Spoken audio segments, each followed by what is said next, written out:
Save the best for last.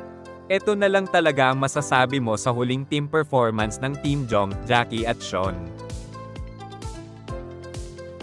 Sari-sari ang nakuhang reaction ng Team Jong mula sa mga netizen. Iba't ibang reaksyon na 100% namang nakakataba sa puso.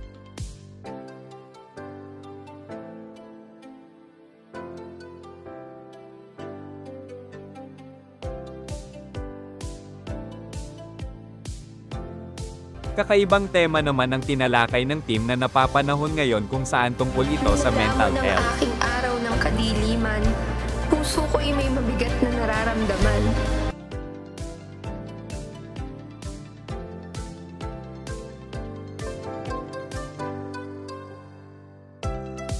Siyempre kasama sa performance ng Team Jong ay ang cute na si Serena na may naging malaking part din sa performance nila.